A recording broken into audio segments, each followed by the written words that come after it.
Joe Osborne are trackside, so too lots of fans here, with the top of the dunes being a really good vantage point looking down onto a circuit that presents plenty of challenges for the teams. At 20 kilometres an hour steady, but the gusts can be anything up to 35, and they blow the sand onto this track, so offline can be very dusty and slippery. There you can see the North Sea front gleaming in the background, but it is only 15.5 degrees here, track temp now up to 30, and here are the 14 corners that make up the Zandvoort circuit. With the final one being that banked Harry Lyndike corner, turn 3, the Hugenholz-Bock also is banked, and there's quite a lot of undulation around this circuit as well. You think of Holland being a flat country, but actually there is quite a little bit of rise and fall to this circuit, and it's one that the teams have enjoyed racing at thus far. It seemed to go really well for the Ford Mustang yesterday. Eric Evans, Marco Signoretti victorious, and Eric Evans will do the second stint today. That means he can talk to Alex Ligui. A quick chat with Eric here. Eric, you and Marco did a great job yesterday. So what's the plan of attack today? We know that the Audi's very strong, but the Mustang's looking good. Yeah, no, I think the plan of attack is same thing as yesterday. Just get in the groove, let the race come to us, and Marco's going to leave some rubber on the rim for me, and we'll try to close it out very strong. I think that was one of our strengths yesterday, was our pace on the older tire. Helped us get into the 5-second window when they got a penalty. So I think that's something we're going to look forward to doing today, is just keep rubber on it and keep it ready for the end of the race. Yeah, absolutely. It looked good under braking as well. And like we just discussed, the weather's changed a little bit, which will impact things. Have you made any setup tweaks, or really will it just be about tire management today? No, we've made a couple little subtle changes just to help the tire wear even more, but it's all about keeping the tire ready to go at the end of the race. And yeah, it's nicer weather, so I'm happy about it. Everyone seems to have a little bit more of a smile with less coats on, so that's what we like to see. Best of luck, boys.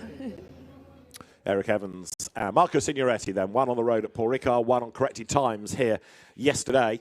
That Academy Motorsport Mustang just gets stronger and stronger and stronger. That's the other car that's had an outright win this year, the Audi R8 of Robert Consani, who will start, and Benjamin Lariche, the two team speed car Audis at the front. Different colour schemes, but the same French team that operates them. And Consani and Lariche have been together as a partnership now for many seasons, and they know this car inside out. They seem to have been racing it together forever. Yeah, Consani there in shot. A very spectacular driver. The car always seems to be very tail happy, and that's the kind of theme that he wants to continue, I'm sure. Both cars on the front row, like you said, from the same team. Will they have a plan? Will they have a predetermined point of acceleration? Of course, the driver should wait for the lights to go, but if they can judge it and get the jump on it, is there a plan where this car is going to tuck in to the inside behind the sister car, or is it going to try and brave it round the outside, and is it no holes barred and they're the biggest rivals rather than being the biggest mates?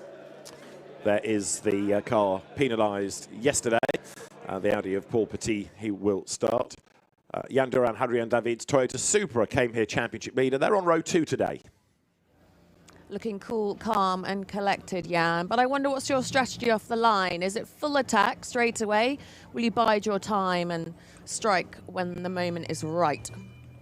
So it's going to be a long race. The weather is different from yesterday.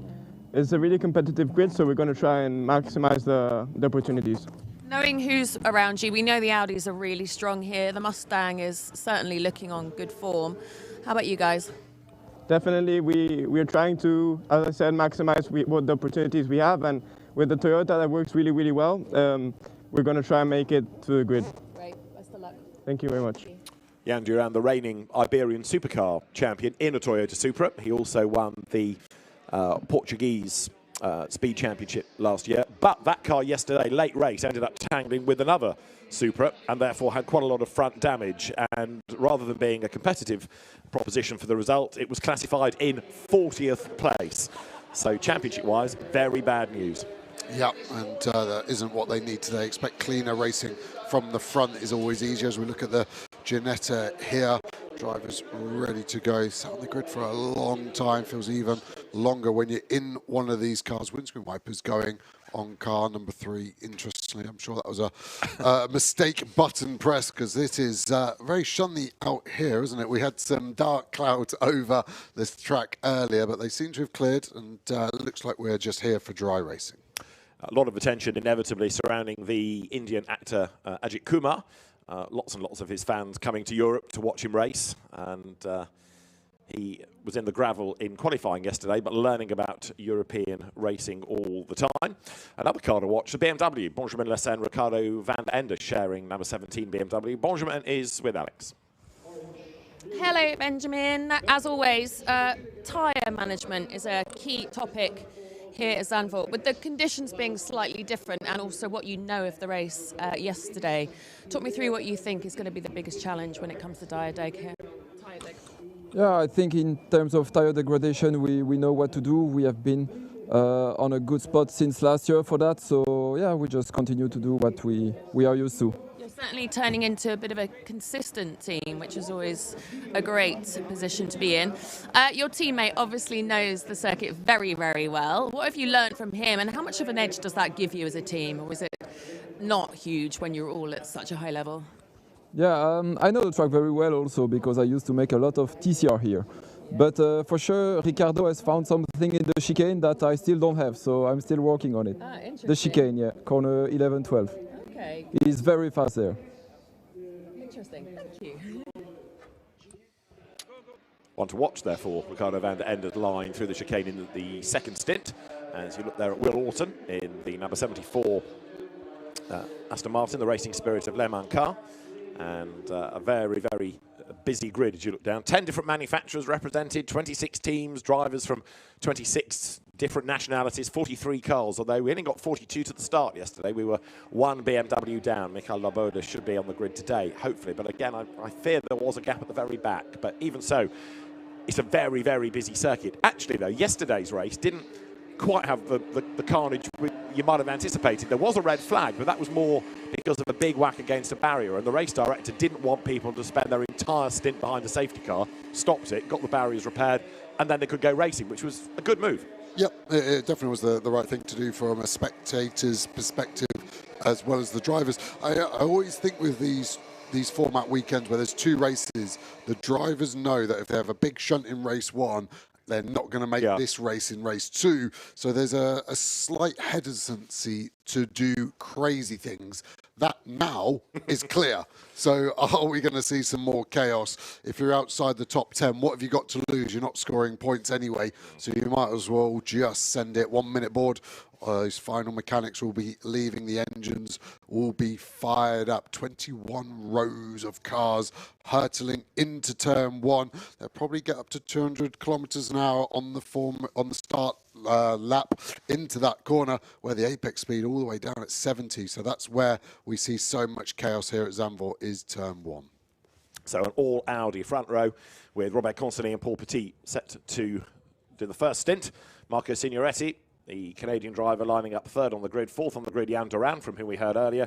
Ethan Gialdini's Ginetta fifth, Will Orton sixth. Good qualifying by him. Roberto Faria's Aston is seventh on the grid. Gabriele Piano, one to watch from eighth. Champion of years past. Benjamin Lessen, ninth.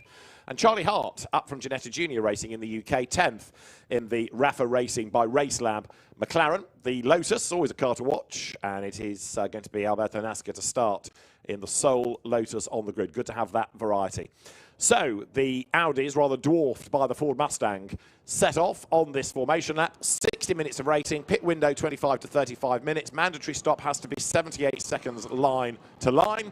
And the green flag releases the cars then, with the sun coming out, temperatures finally starting to creep up.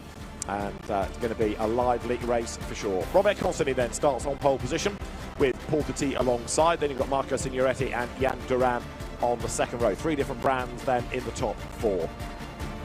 Fifth on the grid is where you will find the Ginetta in the hands of Ethan Gialdini, and the best of the Aston Martins, Will Orton's car, lining up alongside sixth. Roberto Faria is seventh on the grid, the UK-based Brazilian.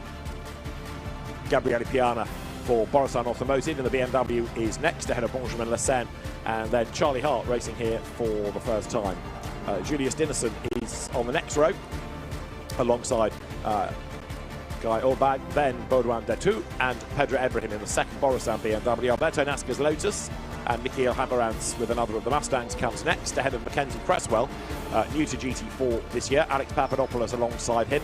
Then Bas Visser and Matteo Nomblo on the 10th row of the grid.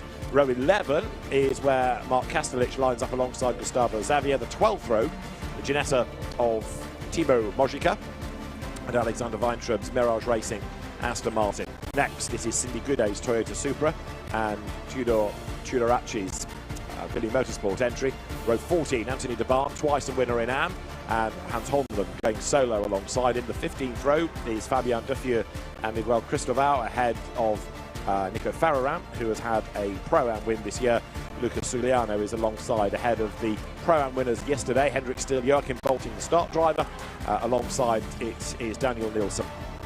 Row 18, Keith Gatehouse's Mercedes and Paolo Maloney, showing with Sam Davide. The 19th row, Mats Olsen and yesterday's AM winners, Max Kronberg, Daniel Blickler will start ahead of Philippe Talani and Joachim Walder. Then Mikael Brunhagen and the celebrated Indian actor Ajith Kumar with, if it is there, the BMW of Mikhail Loboda to round out the grid. But I rather fear that that might not be on track, seeing that it missed yesterday's race as well. That's the dad and lad Meloni BMW. Paolo Maloney, Davide Maloney. And this is the view on board 32. Joachim Bolting, who is becoming quite a character. And he and Hendrik Still had a second Pro-Am win yesterday. Yeah, just to remind everyone at home, they're not allowed to use tyre ovens in this championship, so the drivers have got to generate all these tyre temps. That's why we're seeing so much weaving. They have to stop weaving as they get to turn 11 where they are now, and that's where we'll see them then form up 2 by 2 as they exit the chicane here at turn number 12. And you can see just now how busy that road is as they get themselves into order then. Coming now up towards the exit of 13 towards 14. The back of the grid, they're still playing catch-up. This is Ajith Kumar, who is going to start on the final row of the grid. But for him, it's not so much about the result, it's about learning the tracks, the cars, the style of European racing. It's a big, big commitment to come and do a championship like this. He has specifically asked to do it on his own. He wants as much track time as he can, and he is learning all the time, no question about it. So we're ready to go racing. 60 minutes are on the clock. Nervous co-drivers like Ricardo van der Ende look on in the pit lane as Robert Consonny and Paul Petit and the Audis then are going to go toe-to-toe on the run down towards the first corner. It's race 4 of the year in the GT4 European Series. A little bit untidy maybe on the grid, with the outside of the road not really going across the grid markings as they should, but the lights go green, it is blast off, and Robert Consonny's car hugs the inside line, trying to make sure nobody can go around the inside, but round the outside goes Paul Petit. Not a great start by Consonny, and a very good getaway has been made then by the from the 4th row, Roberto Faria, Mirage Racing Aston Martin. So Faria has been dynamite through the traffic as you look down from the drone. That is turn 2 into 3. So it is Paul Petit in the lead. Up into 2nd place goes Consonny. 3rd looks like being Faria as we accelerate now up towards Hunsrück for the first time. Faria from 7th to 3rd, now getting charged by Duran, who gets that place back. So down to 4th for Faria. That was a great start. He bolted across from the inside pit wall all the way to the outside. Some damage there on the Mustang. Has it been hit on the side? Looks like the sill is hanging off. Not too structural, but the Ginetta now looking to the inside. Big versus Little, who's going to come out on top. The Ginetta now balked and is going to get overtaken, I think, by that BMW into turn number 9. Yeah, Gabriele Piana up the inside. The Mustang then with that sort of tin can effect. The bodywork and the metalwork peeled back. Charlie Hart's McLaren going a little bit wide as well there, kicking up the dirt as they wriggle up through turn 10. For the first time, you've also got in the mix the 81, the sister McLaren of Julius Dinnerson at the wheel of it, as Paul Petit then won on the road yesterday. They got the time penalty, leads at the moment. 2nd it is Consonny, 3rd is Jan Duran in the Supra. So as you say, Faria, good start, but he's been shuffled back in the pack over the course of the opening lap as the very crowded pack dives down towards turn 11. The Audis then make the run up towards turn 13, start under investigation, but that is the norm these days, just to make sure that everybody did it correctly. The Mustang on the inside there, Michael Haverantz, number 1, looking to try to gain ground. So for Team Speed Car, they're living up to the name because they've got a 1-2 at the end of the lap. It is Petit ahead of Consonny, whose start was not that rapid. No, I thought Petit, that's where the investigation could be as well. They were not over the grid boxes, the outside line, and that green Audi laying down some rubber tyres, still coming up to temperature, but they meant to go above the grid boxes and he did not. That start from Farrier as well will get some attention just purely on how good it was. I thought we were going to get a Newton's cradle effect as he shot across the track. I thought he was going to bounce cars out the way, but he found a perfect Aston Martin vantage gap and threaded that needle beautifully. At the end of the opening lap, the leading Pro-Am entry was Alberto Nasca's Lotus. It was Anthony Debarn leading in Am. This is for Silver as well as for Outright, and the two Audis now getting on with it. Constantly, surprisingly, given that his background is in rallying, wasn't that quick out of the blocks on cold tyres on the first lap, but now he's got into his stride. He's done the absolute best first sector, so he's coming back at the race leader. As a little bit further down there, you've got the number 17 BMW, Benjamin Lassen. He has dropped places on this lap. Lassen has had a drama somewhere because he's lost 4 places or so. Yeah, he was very strong at the end of the race yesterday. He's about to lose another one, isn't he, to that NM Racing Mercedes there. Goes side by side all the way through turns 10. Big slide, which then forced a bit of contact. Now they're still banging doors all the way down to 11. And there's a Porsche trying to get in on the act. Are they going to go 3 wide? Let's see. Guy Albach comes up the inside line. The Israeli driver goes through, then jumps 1, jumps 2. That forces Lassen wide across the gravel. He harpoons the Porsche. The Cayman gets turned around, and that's in a really awkward place. It's been hit again. You can see the rear damage, and the yellow flags are out. There's debris on the racetrack, but that has done a lot of rear damage. There was one impact, as you saw, that turned it around. It then got hit again as cars tried to scatter. That could end up triggering the safety car as the leaders go by. The Elite Motorsport McLaren was the one that collected it, so that is Mackenzie Cresswell heading for the pit lane with big front damage. Last year's Silver Cup champions, Elite Motorsport, having a tough time this year. Safety car deployed as predicted. Yeah, and you could see it happening. 3 wide was always going to be high risk. I feel sorry for the Porsche that's got big damage because he did so well. He just went in a bit too deep, which forced the BMW into the gravel trap, and then Lassen just didn't get enough speed out and almost didn't predict how much grip he had lost by being on the gravel. Sideswiped the 31 car, and then that Elite McLaren, which has got all the damage on the front right, has caused all of the damage to the rear of that Porsche. But that was a big impact, and yeah, from a move that looked like it was going to go very well for the 31 car, and that's definitely day done for Elite Motorsport as well. Running number 78, but could be the number 1 car because they are the reigning champions.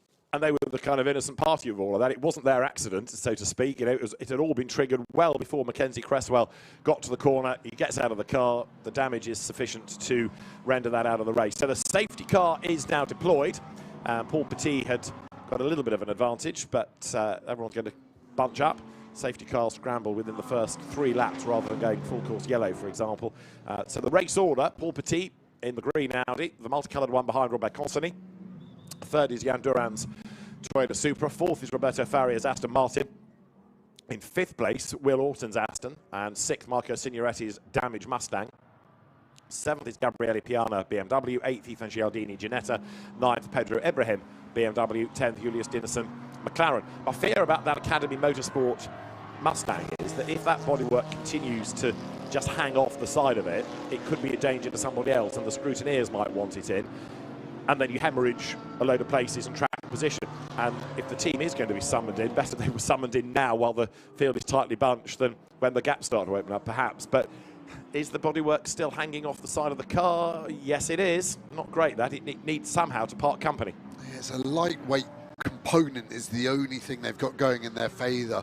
So if it does come off, I actually don't see it doing any damage to any other cars. But yeah, it doesn't look great. Then maybe Signoretti, you can see it there, is just the side, so you can see the impact just under the car number on the left. And hopefully they don't know which car it is, race control, because they can't read the number clearly enough, and they don't know who to give the flag to. But that's interesting. Benjamin Lassen in. We'd seen him hemorrhaging places, but a new front left tyre going on. That doesn't look as though it's punctured, but maybe he had a vibration or felt there was something wrong, so they bailed under the safety car, trying to rebuild the race. That's a car that needs rebuilding. They can't even get the wheel off the McLaren, such is the damage.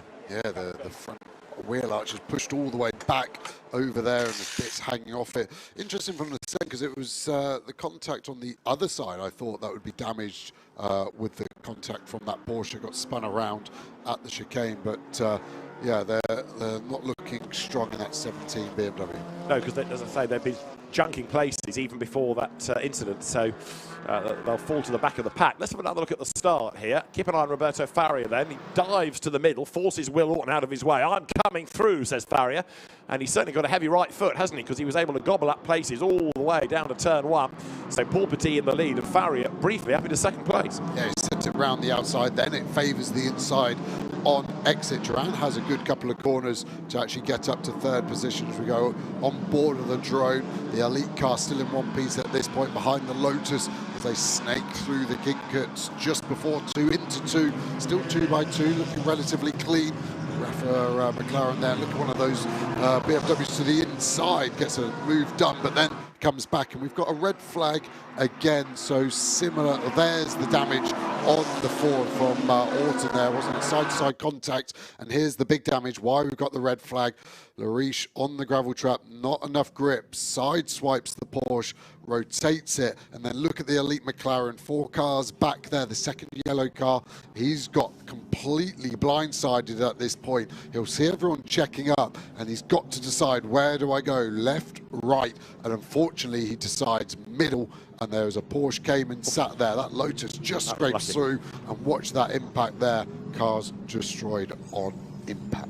It doesn't look that hard an impact. It's more of a glancing blow, but the damage, as we've seen, is severe. Red flag has indeed been shown. The cars come down the pit lane, and I'm suspecting this is not just to move a car, it's also to sweep all the debris off the racetrack, but I can't think there's anything else that we've missed. There's no barrier damage that we've seen. They haven't had another car off the road anywhere. So down they come to the pit lane. Of course, the race director keen to give people as much opportunity to race rather than spend endless laps trying to ground behind the safety car. But that suggests it's going to take quite a long time to move the Porsche. Now, with that impact, maybe there's something that's seized in the transmission that's making the recovery that bit longer. Yeah, possibly. They had the telehandler there very quickly, didn't they? So all cars into pit lane following safety car. Interestingly, 2 interesting points that will only interest me. Red flag is 46 seconds later in the race than yesterday's one for some consistency. And race control haven't said parc fermé conditions like yesterday. And yes, you're correct, David. It looks like they're struggling to move that Porsche. Basically an automatic gearbox in it, so if it's lost power and it's stuck in gear, then it's like the rear wheels are welded stuck, and they become very difficult to move without causing further damage to the car. So everybody then down the pit road, and the race officials will try and get the track cleared as quickly as possible, and then be able to release the cars. So a red flag, the race is suspended rather than stopped. So you come into the pit lane in race order, and you leave the pit lane in race order. The clock stops now, and when the safety car takes the field back on track, the clock will restart. So rather than going round and round and round and just wasting time behind the safety car, the race is suspended, track is cleared, and it gives people the opportunity to carry on racing. Yeah, you can see how much damage on the back of that Porsche, can't you? Just the rear part of the subframe damaged, the exhaust damaged. That'll be a big repair job for the team when they get that back to base. But Marshall's already on the scene and doing an efficient job getting the straps around the wheels. So it looks like they're going to do a full lift where they will hoist the car fully up in the air, put it on the back of the flatbed, and we should be able to get going, I would imagine, in the next 10 minutes. And the countdown procedure is a 10-minute procedure. So look for the race control message of 10 minutes until restart, and then we will start the countdown to get this race underway again. That shot from the drone, great one, showing not only the colours involved, but also the different shapes in GT4. It was a slow burn as a category, it was GT4, but it, after the manufacturers got involved, absolutely soared. Manufacturers seeing it as another area to sell cars. Initially, it was one homologated tuner, if you like, that took a car, made it into a GT4 racer, but once the manufacturers came on board, with the likes of Porsche and Mercedes and BMW all providing cars, the popularity of GT4 has just gone sky high. All cars now are in parc fermé conditions, meaning that teams can't touch them or do any work on them.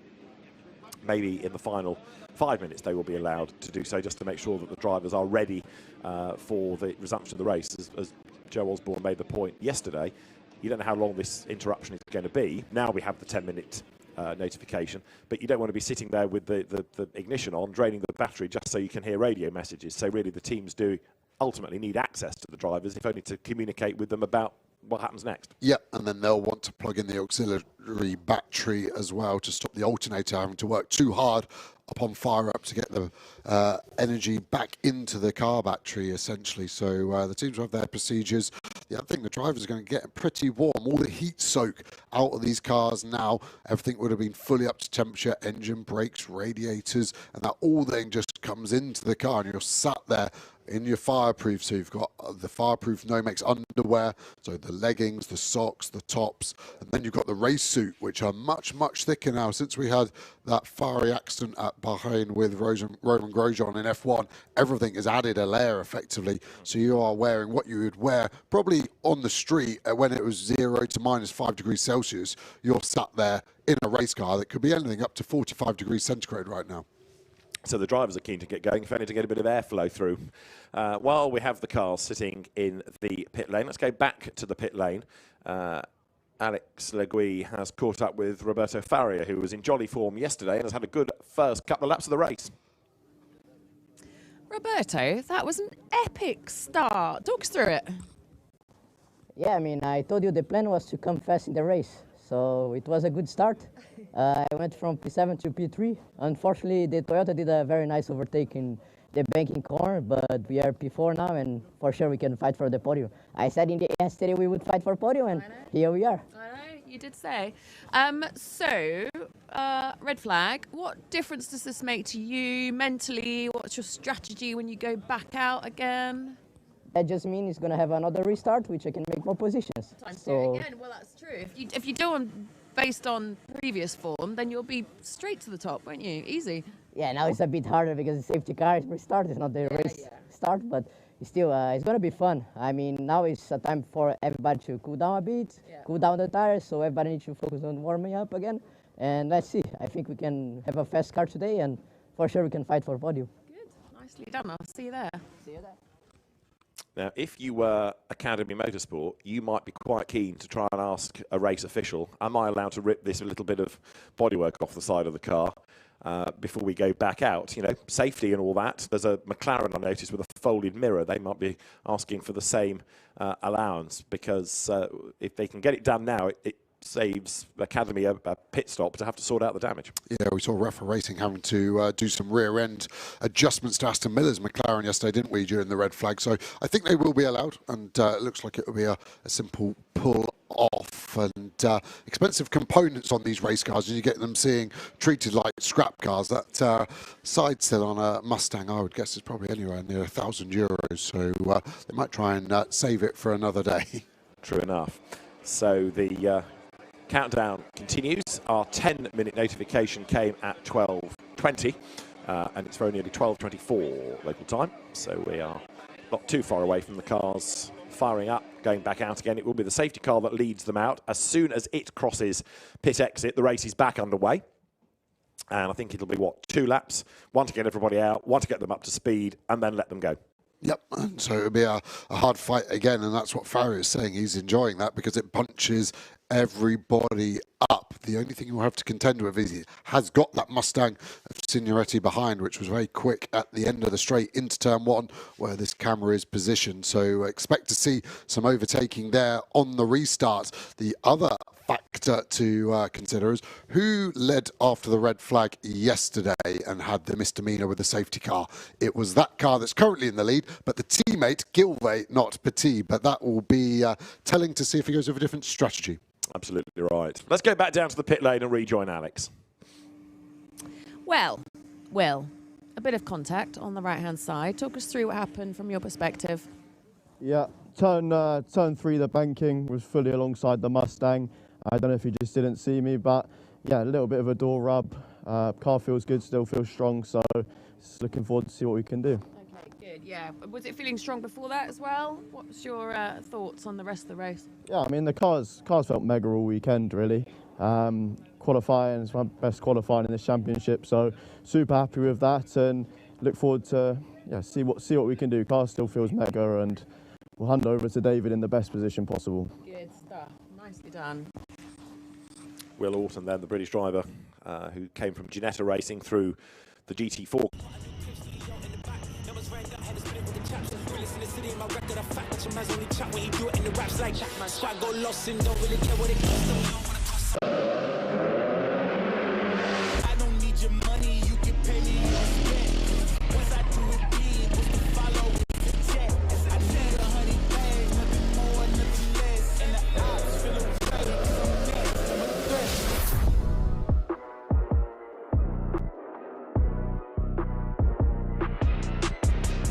In fairness, you've done more damage than that, haven't you? Oh, that's a good day for me. Yeah, exactly. That was that was well within my allowance at McLaren when I was there as a crash test dummy. But yeah, they just want to take that up so no air gets in that from a drag perspective, but also will hopefully add a bit more structure to it. Splitter very important in the aerodynamics of these cars. If it isn't channeling the air underneath the car, then suddenly you can lose a lot of rear end grip. So Christopher Campbell is the safety car driver. He awaits the instruction from race control to leave the pit lane. Yesterday, it was a bit hesitant because we were told that they were all about to leave the pit lane, and then we went back to a red flag, and it was a miscommunication somewhere, I think, that made the resumption just slightly delayed, but the teams will know exactly what to expect because this was what we had yesterday after contact very early on in the race, and it was more to repair a barrier yesterday than remove a car, but it did mean that the drivers got a sensible amount of racing mileage. Yeah, the point that Joe was making a little moment or two ago about number 8 Audi getting its time penalty yesterday, it was the other driver of 8, Greg Gilver, who coming down towards turn 11 was accelerating and braking, and that was deemed to be erratic. That was the word used by the stewards, and so a 5-second penalty came for that. Let's go back down to Alex. She's in BMW land now.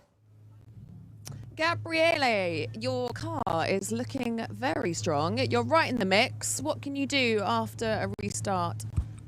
Of course, obviously, we will try to move forward, and I also look forward to what the race direction will say, because I think in the cars in front, nobody drove through the starting box, and that's kind of mandatory to do. So we will see. Normally, if you respect the rules, then they should all get a penalty. So I am not wishing this on them, but clearly they did not do what was prescribed. So I don't think it's all right. Very interesting to hear it from a perspective a little bit further back. What do you think you can do after the restart? We have a very strong pace normally, but unfortunately we are a little bit weak on our straight line performance compared to the other manufacturers, so overtaking will be a big challenge. But we try to be clever, play a little bit the long game and see where we are after 1 hour. Interesting. Thank you, madam.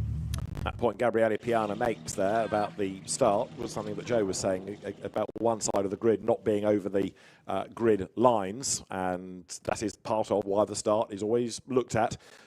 It's one of the rules. Race directors want a tidy grid, a tidy start, and it did not come out like that. So it's the Petit, Duran, Orton side, Gabriele Piana on that side of the grid, but doing it correctly, going over the grid lines and aware of what was going on ahead of him. Yeah, and that bright blue BMW really illustrated it because there was a backdrop going over the grid boxes where the 3 cars in front of him of Orton, Duran, and that lead Audi, Petit, were not, and I think it's going to be a penalty. I think you've got to respect the wishes of the race direction, and they did not do that. And yeah, Piana saying he doesn't wish them a penalty, but you can't wait to see them get the penalty effectively. He's trying to sound like the good guy, but as a driver, you don't care how people get punished as long as it's not you. So we are into the final couple of minutes before we are back and running. So the safety car will turn on the lights, it will leave the pit lane, engines will fire, and as soon as the cars exit pit lane, the race is back underway, as in the clock will carry on ticking down. 52 minutes, 29 seconds remain. The pit window doesn't change in this respect. Were the safety car to be out as the window approached, then it would be delayed, but doesn't affect it in this instance. And it means that Paul Petit will lead Robert Consonnet and Jan Duran back on track. Roberto Faria 4th from Marco Signoretti, Will Orton. Gabriele Piana, you've just heard from, is 7th. Ethan Gialdini is 8th. Pedro Ibrahim is 9th. The race is back on. And 10th is Julius Dinesen. So we are back under safety car conditions while the field is led around. And yesterday it was 2 laps. 1 to bring them round out of the pit. 1 quicker lap to get the tyres up to temperature. And then we go back into battle. Yeah, exactly that. And who will fancy their chances? That's what we've got to try and weigh up now. I do think that Mustang is going to be potentially strong, but it's all about the restart. And the two McLarens of RAFA running 10th and 11th. Will they be able to work together to try and get up the field? As we see Joachim Bolting leaving in that beautiful clown livery Porsche. And yeah, when you've got 42 cars to get back on track, it does take some time to get them all going and at the right speed. But what a sight and what a strength European GT4 is at. Absolutely right. As I always say, it was a slow burn, but now that the interest is there and the manufacturer interest is there, it's a brilliant category created by SRO. So the car's out on track. Paul Petit, then the race leader. And the clock carries on ticking, as you can see. We're under safety car conditions as the cars now come up through that little kink at turn 1B, if you like, then right at 2, left at 3 on the banking. The Hugenholz-Bock, named after John Hugenholz, who designed the circuit, the original circuit, as he also did Suzuka and Harama.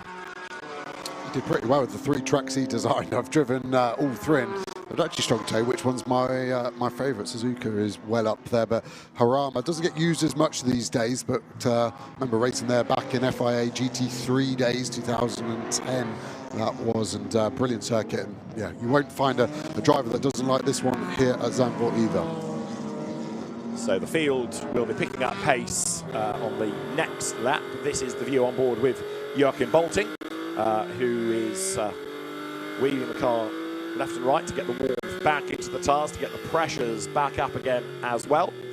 And anything, of course, that they built into the rubber in those first couple of laps really wasted as they were sitting in the pit lane, so they need to do it all over again. And of course, they're going to have to be careful on the restart. You've heard Roberto Faria's attitude, which is to push and gain places, but equally you want to make sure you've got the traction in the tyres. Yes, and that's the hard bit, and these tyres have got to get all the way to the end of the race. So that's where it's a team sport, because you can push like crazy, pumping some qualifying style laps and take out the majority of the life out of the tyres, but then your teammate will suffer. And you might feel like the hero in this race, but he will then do the same back to you at a later date, no doubt. Now there is number 17, Benjamin Lessen, in last place. But he's got rather stuck because Ajith Kumar has fallen off the back of the train, and there's nothing that Lessen can do to overtake before you get to the timing line. Now have a look around the racetrack. There are the leaders going up towards turn 4, and Benjamin Lessen's BMW is only just coming up to the line.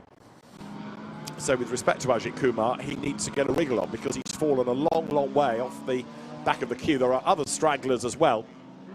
But the field at the moment is rather strung out. So the safety car, when the... Oh, hello, we've got Roberto Faria getting onto the dirt there, coming out of Hunsrück. When we are ready to go, then the safety car may have to really stack people up, just so we've got one long line, not too many stragglers. Yeah, it's the problem with the safety car being so fast, that Maserati MC20. He will then back them up when he's ready to turn those lights out, and then the lead car becomes the safety car. Safety car in this lap. So we are going to go racing at the end of the lap. The Maserati safety car then with Audi 1, Audi 2, Toyota 3, Aston Martin 4, Ford 5, Aston Martin 6, BMW 7, Ginetta 8th, 9th BMW, McLaren 10th, all the variety of the GT4 grid. And Roberto Faria there looks still weaving around. Behind him in the queue, Marco Signoretti. Other drivers watching the pictures, looking at the data down in the pit lane, ready to go racing once again. But he's not really slowed them down yet. The gap to the safety car is still quite small, so he looks like he's going to go for it now. He's slowing them down. When's he going to accelerate? It's quite hard here at Zandvoort, because if you go early, you give a big slipstream all the way to the start line. But if you don't go at the last apex here at 13 coming up, then it's easy to be red. At the moment, Consani's too far back. If Petit was to go, he would get a jump. I think he should get on the throttle now. He has really slowed them down. Look at the concertina. So race leader Paul Petit in the green Audi then leads them, trickles them into turn 13. And of course now he floors the throttle, tries to get the jump on everybody else as they blast back into business. Paul Petit controls the start. He's managed to pull out 2 lengths over Robert Constantini on the run now through turn 14, down towards towards turn 1 they go. We are back racing in the dunes then with 47.5 minutes on the clock. Paul Petit leads the field, but Constantly has managed to get right back onto his tail. He goes one way, goes the other, down to turn 1. Jan Duran is still there in third in the Toyota. Fourth, look, it's Faria. Others are being heroic further back in the queue. The Lotus of Alberto Nasca under attack. Michael Haverans in the Ford Mustang is in that mix as well. You're kind of at the moment in about 11th place as you look down from the drone as the cars go towards turn 2. They're nose to tail for the lead at 3. The Audi's just slightly edging away from Jan Duran's Toyota. Petit leads Constantly. Side-by-side contact there. Piana against Ghilardini in the Ginetta, squeezing each other all the way. The BMW is through. There's some very average safety car restarts there, 2 bigger gaps. The race leader has picked up a 5-second penalty to be served at the pit stop. A start procedure infringement. So the race leading car, just like yesterday, is going to have to serve a penalty. This time they can get rid of it in the pit stop rather than it being applied post-race. But Paul Petit, there he is, under attack. He's going to have to push and try and build the lead.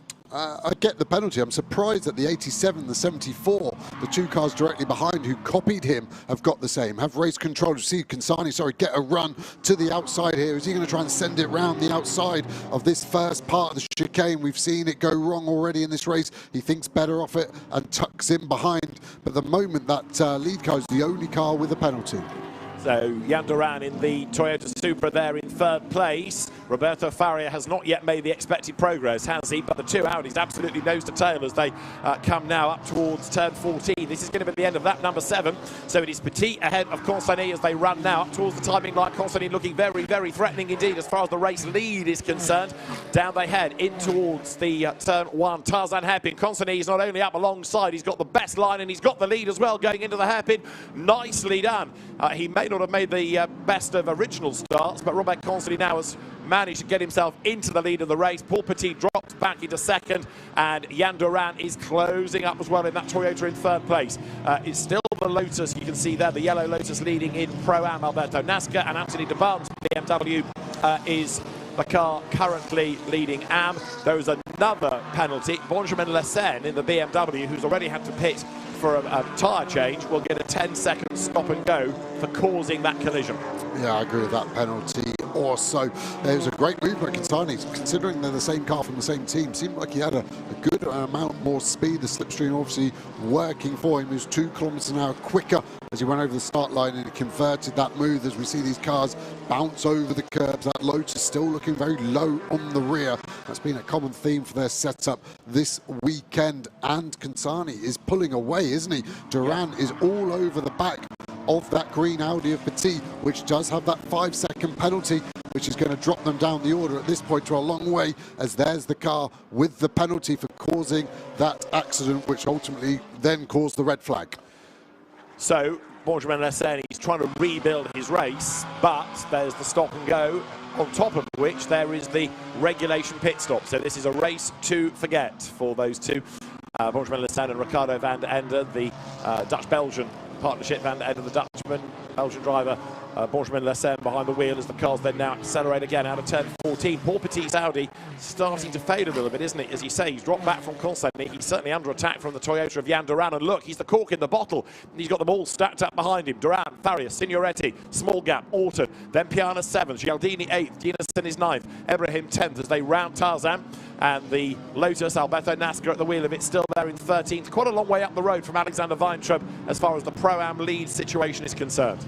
Yeah, it's amazing. He's almost considered an AM considering his speed. Nasca there, he's mixing it with some very quick silver drivers around him. The Aston Martin looking to get a run on him to Detroit. Now going to go side by side. It's very narrow through this bit, flashing the headlights. Makes a racing driver feel better when it's doing it, but it makes you pretty angry when you're the one getting flashed. So might harness a bit more energy for that Lotus darting around, looking a bit lively. If the car wants rotation, it's definitely got plenty of it.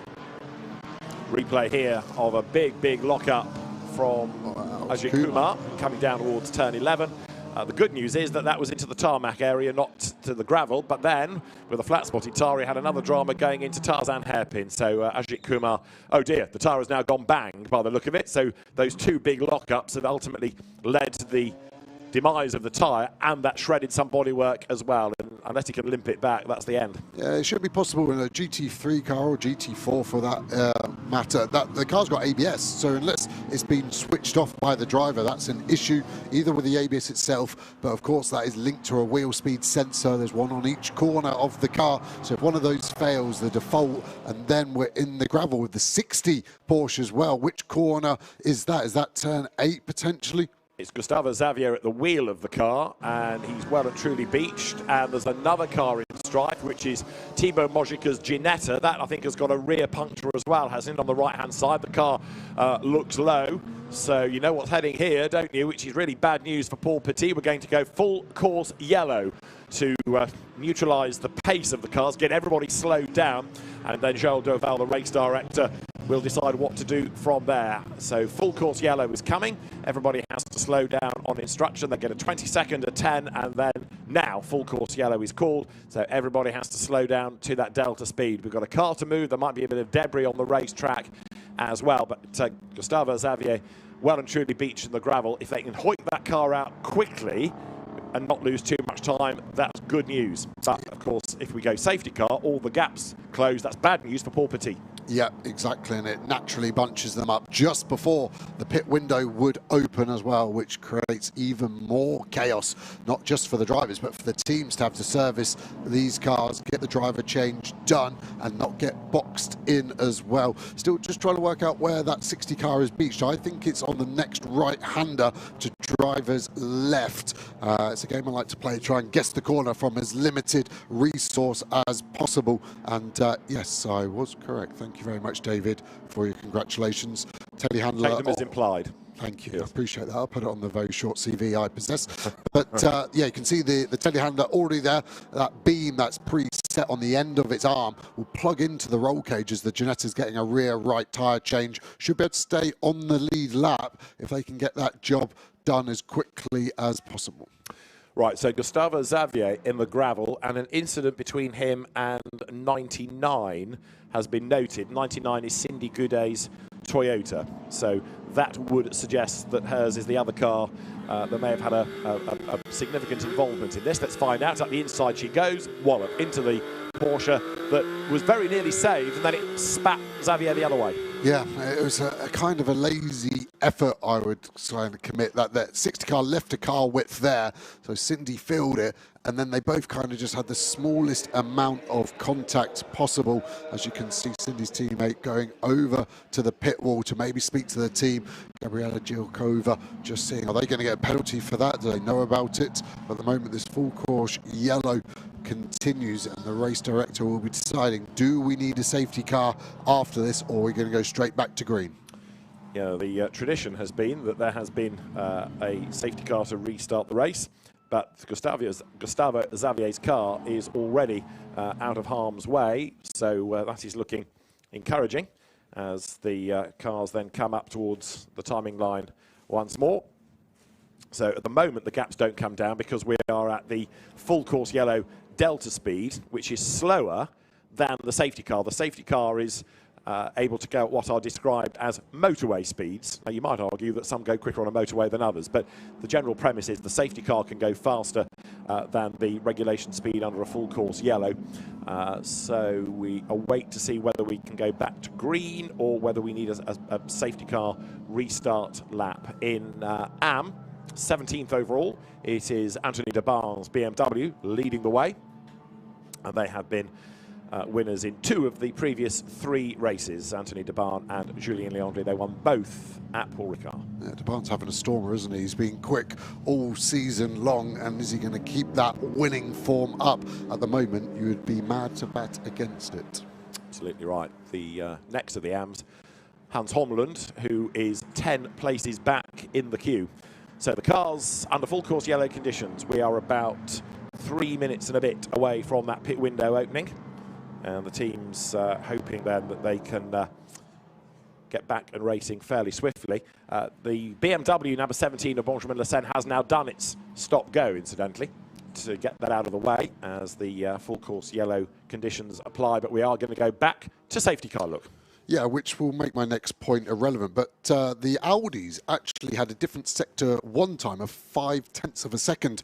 The green number 8 car was quicker. So even though they're from the same team, should be cruising at 80 kilometers an hour, he somehow found half a second as we do go to safety cars. So that 80 kilometers an hour will be rescinded. All the cars will catch up into one long snake. I'll tell you who that does hurt is that green Audi. That 5-second penalty now will hurt so much more because everyone will be much closer together when he has to serve it. And that's going to be done at the pit stop, but it makes the pit stop that 5 seconds longer, whereas the 78 seconds for everybody else is a regulation time. There is Benjamin Lessen.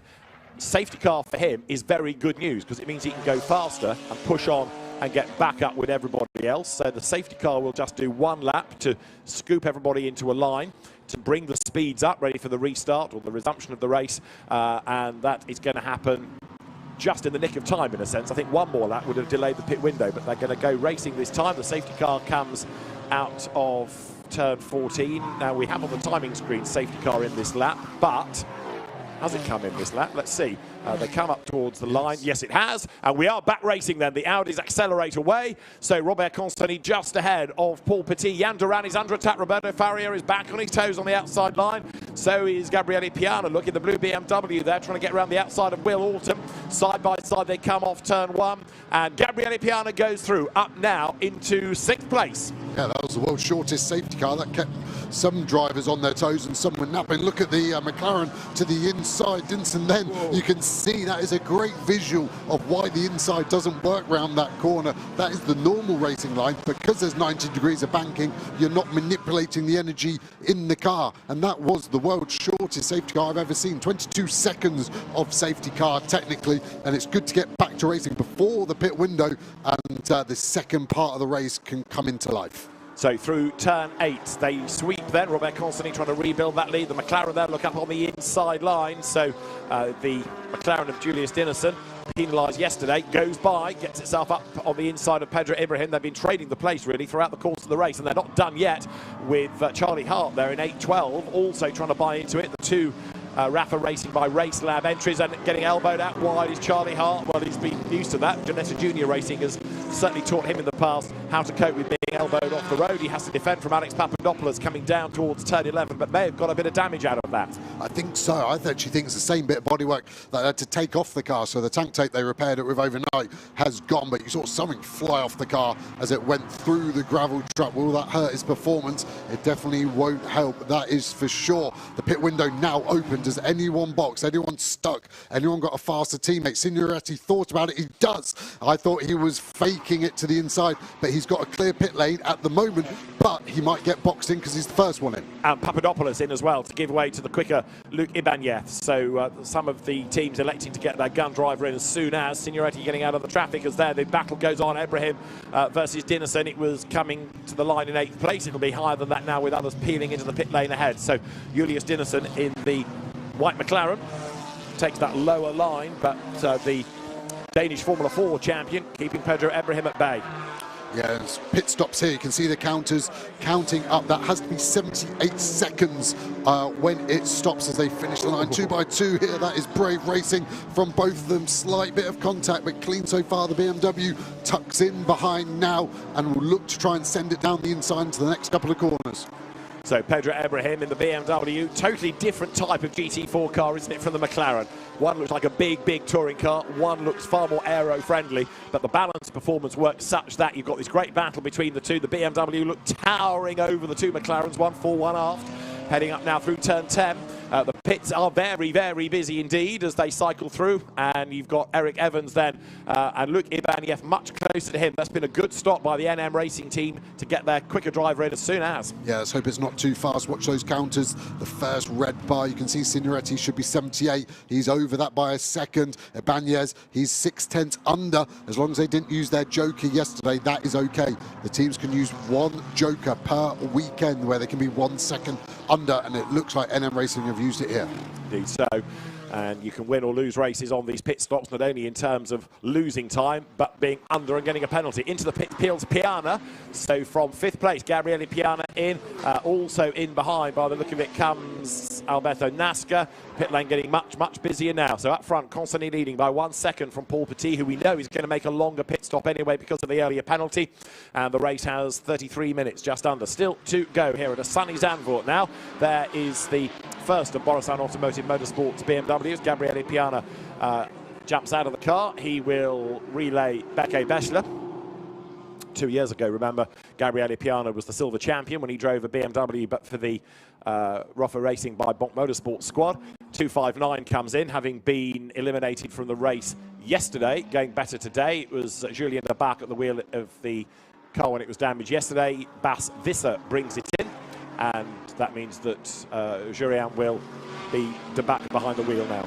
That is a busy pit lane, isn't it? Organised chaos. The cars are limited to 50 kilometres an hour to try and make it as safe as possible. But 50 kilometres an hour is still pretty fast when you're stood there. And the McLaren still attacking Charlie Hart, trying. And there is that damage we saw as he went through the gravel trap on the corner. He was just about to exit. More cars leaving. Looks like it's been a good pit stop for the Lotus. That is much closer to that BMW than it was before the stops.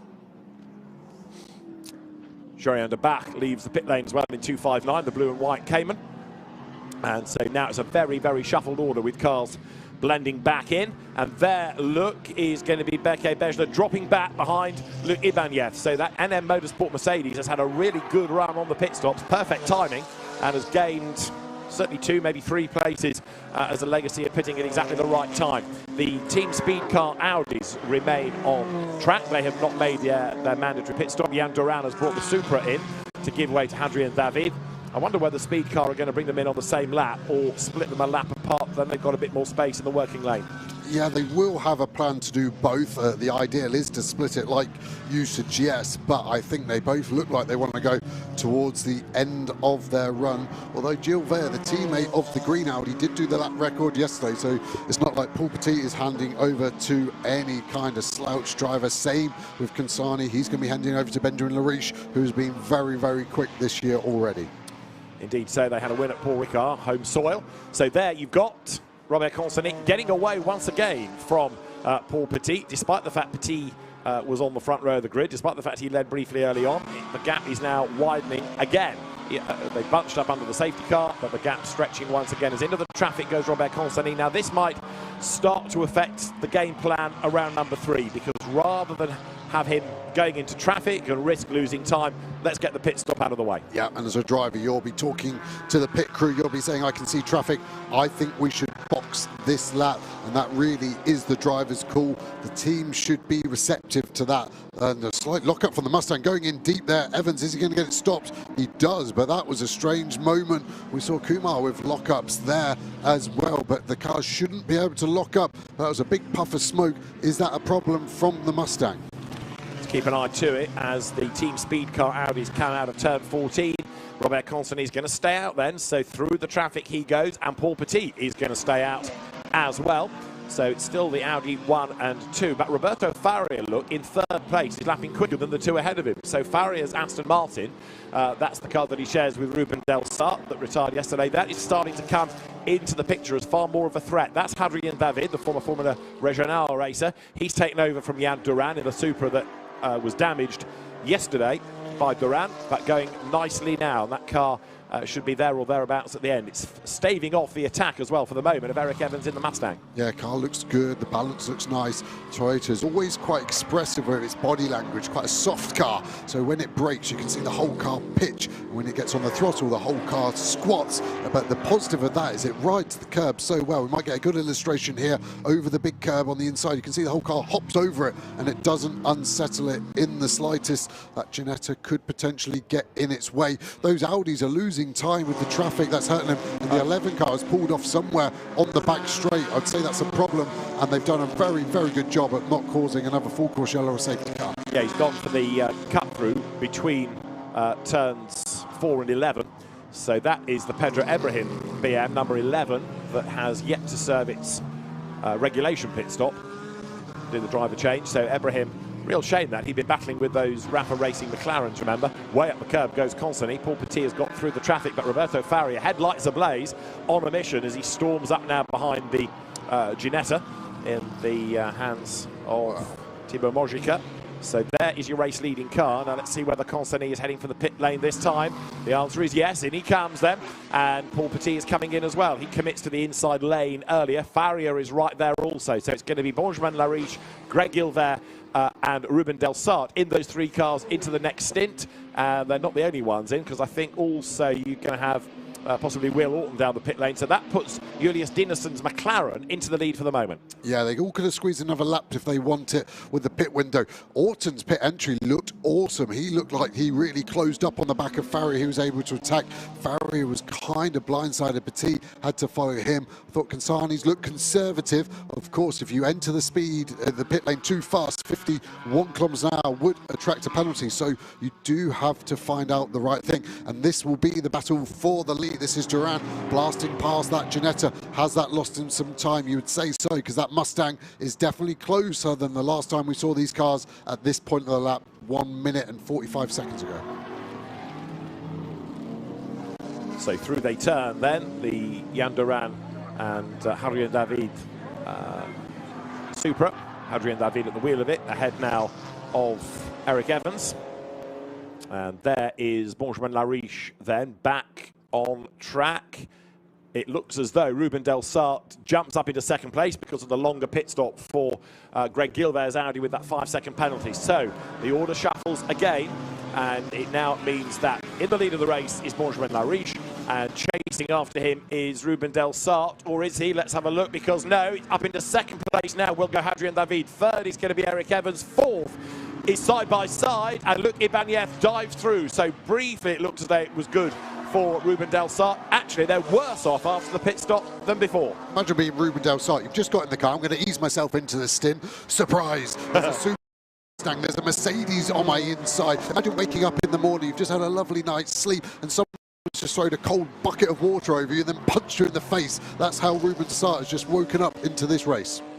And the lead Audi has played its joker pit stop by dint of being ever so slightly under the regulation time. There is 1 second of tolerance you can use in one race, but not twice. So now Ibanez all over the back of Eric Evans then. The NM Racing Team Mercedes on the outside line there. This, as you would anticipate, is a very, very good stint from Ibanez. Very rapid driver. Alex Papadopoulos did the opening stint, but bailed early to give Ibanez the maximum driving time, and they've worked that pit stop very, very well, it seems, because there they are in the mix now. So the lead car is the Audi of Benjamin Lariche. It's Hadrien David Supra in second place, and there Ibanez on the tail of the Mustang. Behind him, you've got Ruben Delsart. Behind Delsart, it is Berke Beschler. And then Stefano Daste going great guns in the Pro-Am leading Lotus. Yeah, he's got some real pace after a tough qualifying. That car is flying along and looks like it could be a real contender to get somewhere near the top 6, maybe even the top 4. The Supra of David in 4th is going to go up the order now. Everyone has finished their pit stops. He will be second on the road. That Porsche is the car that won in Am yesterday. Daniel Blickler giving it over to Max Kronberg. And Aston Miller, who was in the lead of the race, has also now come to serve the 81 mandatory pit stop. So that car in the background looked just getting ahead of the delayed Greg Gilbert. So the race is rather rapidly unravelling, isn't it, for Gilbert? There he is on the back of Aston Miller now as they come through turn 3. Greg Gilbert, who has been a French GT4 champion, twice a class champion in the European Series. Perhaps he's got the best GT4 CV of anybody, and he's going to have to really use that in this in order to salvage a result. Straight away, look, he's dropped off the back of the McLaren. Yeah, our lap record holder from yesterday has got no pace whatsoever at the moment. Is that car going to get better? Are the tyre pressure is going to come up? Is he going to get his eye in? Got a few cars with pit stop times under investigation. We'll keep you informed if any of the top cars have penalties. I don't think they should, looking at their pit stop times, though. So now we need to be monitoring this gap, don't we, between the number 3 Audi of Robert Constantini, the 87 Toyota Supra of Hadrien David. It was 3.3 seconds at the start of the lap. Now, Stefano Daste there in the Lotus, leading in Pro-Am, getting you excited. Yes, it is, because its pit stop time is too slow. Look at the timing tower on the left, the 7th place car, the Lotus Diasti. first car in Pro-Am. That pit stop time cannot be below 1 minute 17 using a joker. It's 0.3 of a second too fast. So, therefore, race control will be alerted to it. That's the Pedro Ibrahim BMW limping back. We'd seen it use the cut-through. So for the Borusan Automotive team, that car crawls towards the pit lane. Big disappointment. That's going to prevent Yagish Gedik from getting a race in the car today as the leaders dive once more down towards the first corner. Remember, number 11 BMW retired yesterday as well. Got involved in an accident early on. So tough weekend for the Turkish-Brazilian partnership of Yagish Gedik and Pedro Ibrahim. Right now, 23 minutes remain, and the lead gap is 2.2 seconds. Hadrian David last time was quicker than Benjamin Lariche for the lead. Yeah, as we see our AM class leader now with Lenidi in the car, still 18th overall. They're such a competitive AM pairing. They've got that car absolutely hooked up. Every time we see it, it's on the limit. It's using every inch and more, kicks up the dust in the face of another BMW behind. Nice psychological warfare. If you can't see where you're going, it's a little bit harder than when you can. So the Julien Leandri BMW leading in AM from Daniel Blickler and Max Kronberg's Porsche, second in the class, as you look again at Eric Evans and Luc Ibanez. This is for third place overall and in silver. Mustang won yesterday, Mercedes right there behind. Great noises from both cars, but the Mustang just about trumps everything in this. For the race lead, quicker in Sector 1 was the Supra, quicker in Sector 2 was the R8. As there, Ford versus Mercedes AMG. Out of turn 12, Ibanez thinking about a move on the inside, but wasn't able to commit. Yeah, it's an amazing car, that Mustang. Listen to the growl. Out of 13, it's loose in Ibanez to the inside. You can see him having to tap on the brakes because I think quite rightly Evans decided, I'm coming to the inside. Are you going to stick the nose there or not? And that's actually lost momentum now for Ibanez, thrusting the headlights, saying he's...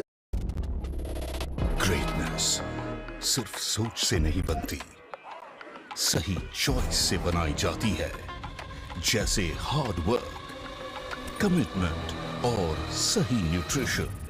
Choose optimum nutrition with whey protein isolate as the primary ingredient for fast muscle absorption and recovery. Unlock your... This between Ford and Mercedes AMG, Eric Evans. The answer is Luc Ibanez. He goes through. He goes third. Great move, great racing. Well, as we see a car into the gravel trap, the Aston Martin, yes, I said he'd settled in well. That is a long way in. Has he been helped? I would suggest yes, because it's hard to lose the car under braking in that dramatic fashion. I think that's going to be a full course yellow. These drivers will keep racing until the countdown. We'll let you know when race control will tell us. Here we have the yellow flag. At the moment, they only have to slow down at turn number 11.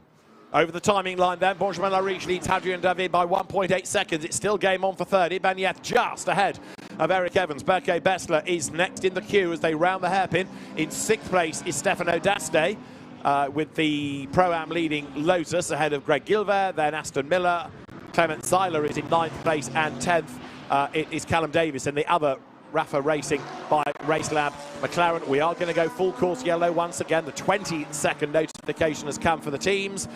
Joel Duval, the race director, now gives the 10-second command, and the drivers can still race, but then when the full course yellow comes, now they have to stand on the brakes and get down to that delta speed. And if you're over the speed, as it's called, you will get a penalty. And there is already an investigation underway for the first full course yellow procedure. And there is Ruben Delasart at the beach at Zandvoort, but not the right one, unfortunately, for him. So the marshals go to the car, but that's well beached, as you say. And we are going to have, presumably, this full course yellow develop into a safety car. 18.5 minutes of the race remain. Right, he gets it wrong under braking and then loses it. So he wasn't given a push. There was no help, either a mechanical failure, but Delsart seemed to do that all on his own. The car did look nervous under braking, but definitely wasn't going to make the corner. Yeah, and I'm really surprised that the rear was moving around, so he was unable, as we got another car with the problem. Really seems to rain, doesn't it? Once we get one out the way, they all go. That's the 24 JSB competition Porsche getting pushed behind, but doesn't look like too much damage on that one. No, Vinny Beltramelli, Nico Ferrer, they were class winners at Paul Ricard in the opening race in Pro-Am, so that's a significant retirement, and that's happened coming towards turn 2. Big disappointment for Vinny Beltramelli. So right now, the cars continue under full course yellow conditions and speeds.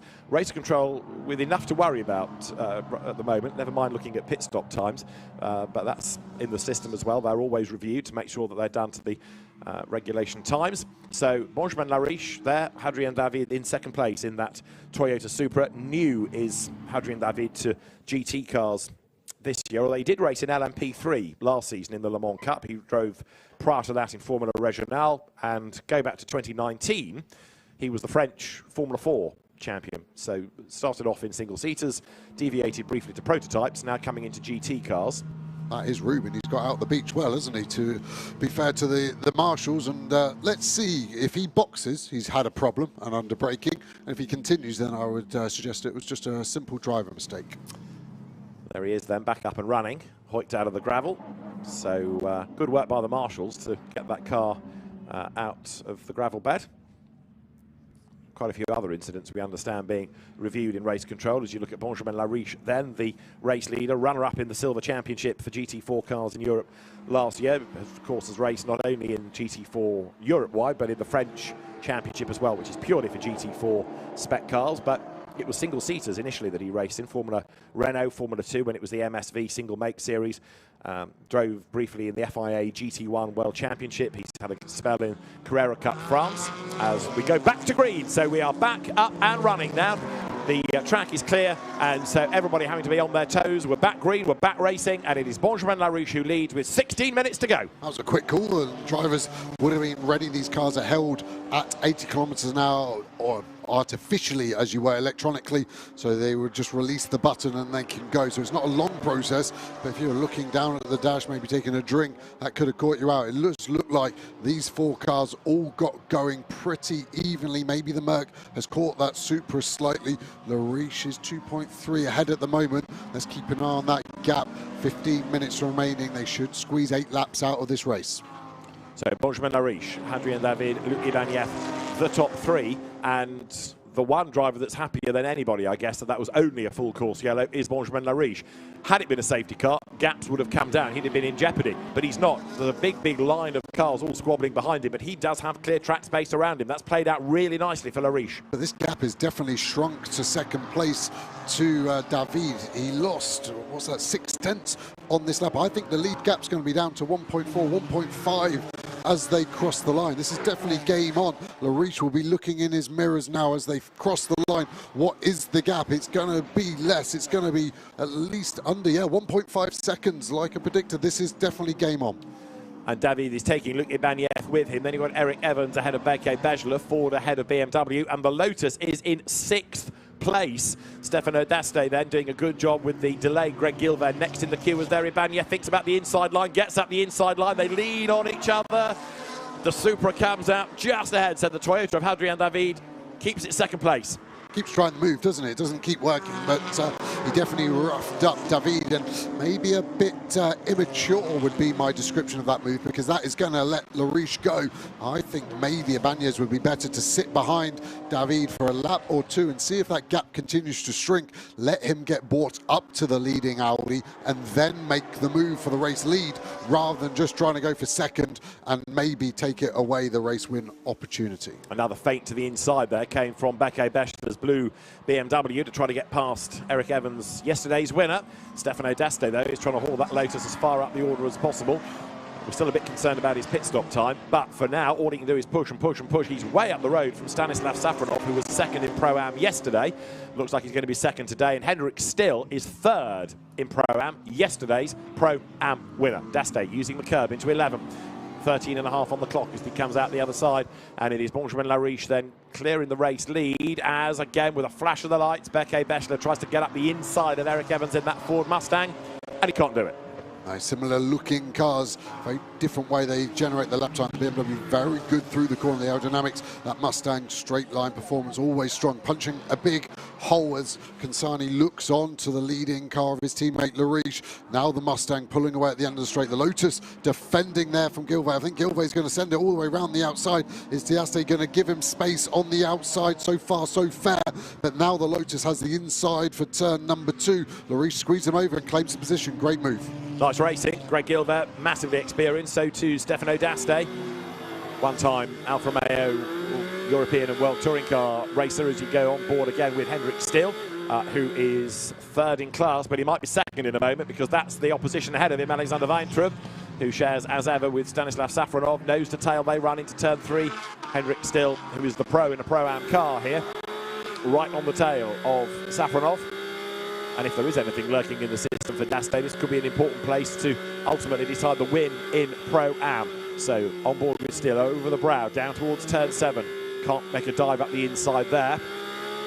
Back onto the power. The Cayman howls its way out of turn 7 up towards the turn 8 right-hander.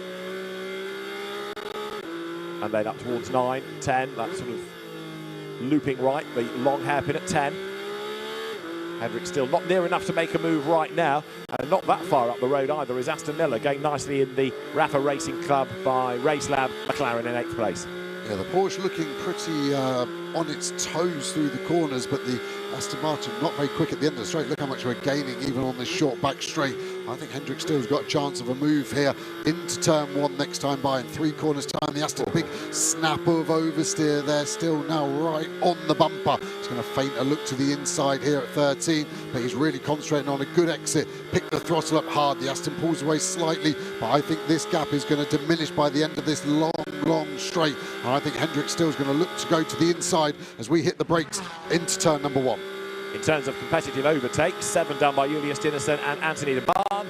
6 were done earlier on by Pedro Ibrahim, but that's a car that's out of the race. As Still goes to the outside line into turn 1. He's ahead, but it's the longer line, so he needs to try to stand his ground, which he just about does. Whoops, contact between them and Still gets fired off onto the dirt. That didn't look that hard an impact, but it was enough to really send Hendrik Still rally crossing, and he's dropped back 3, 4, 5 lengths into turn 3 now with just under 11 minutes to go. Yeah, because the contact was on the front right of this Porsche, that would have ripped the steering wheel out of Still's hands, and he would have had a scary moment as he would have had to readjust his fingers position to get a bit of right hand down. I thought he should have hung it to the inside. Yes, Safronov defended, but it was a late jink, and I think he can still pull it there. Is there any damage on that Porsche that's potentially puncture inducing? So let's have a look on board. We're trying to go round the outside. It's a difficult move, and you'll see the Aston blocks us up, and then you'll just see in 2 seconds now, bang, and we're just pushed out, and luckily the access road comes in, and we're able to get some more grip, and off we go. So that means Hendrik's still got to try to do it all over again, as Benjamin Lariche still leads the way by just over a second. This is Eric Evans 4th, Becky Beshler 5th in the BMW, tightening the line coming off 12, but not really able to get up the inside of the Mustang there. He tries again on the inside at 13, can't do it. And while he's stuck behind that grunt and go forward, look what's catching. Greg Gill there in the number 8 Audi, the green team speed car entry next in that queue as they come now towards the timing line once again. Benjamin Lariche leads the way. David's Toyota 2nd, Ibanez Mercedes 3rd, Evans, Beshler, and then Gill there 4th, 5th, 6th as they come across the line. And now Becky Beshler's got to attack and defend at the same time. He cannot afford to leave the door ajar. 10 minutes to go, lead gap down to 1.2 seconds. Henry David in the Supra took 1/10 of a second out of him, so the gap's coming down, but slowly at the moment. What can Gilbert do here? I think there's a possible 4th place. I think he's got the pace over the BMW and Mustang in front. He will know he's only got 5 laps to do it, so he's got to make it count.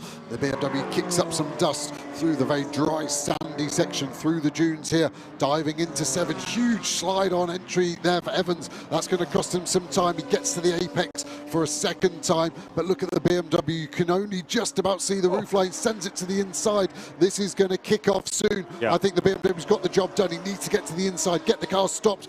Is Gilbert going to follow him through? He's not close enough. Great move. Yeah, nicely done. Becky Beshler goes by, but then goes wide, and Evans comes back at him, but he's going to be on the outside line for the corner itself. Looking, he doesn't want to leave the door open for Gilbert. So Evans now needs to try to duck back up the inside. Now we'll see who's got the grunt in a straight line. Becky Beshler then, he's up in a 4th place. Eric Evans is almost level. He's on the outside line. He's back ahead as they come over the brow, but it's the outside for 11. He's going to have to cede the place, surely. He does. Gilbert wants to get up the inside, can't do it, so Eric Evans fighting absolutely for all he is worth, but in the end he has to just let that BMW go by. In terms of top speed coming through turn 14, which is the bank right-hander to which they are heading now, it is Hendrik Still looking very, very rapid, except that car has now got a problem, possibly with the transponder, because it's been yo-yoing up and down the order. But in terms of absolute speed, 184 kilometres an hour is the fastest of anybody. Here comes Gilbert now. Look, up the inside line.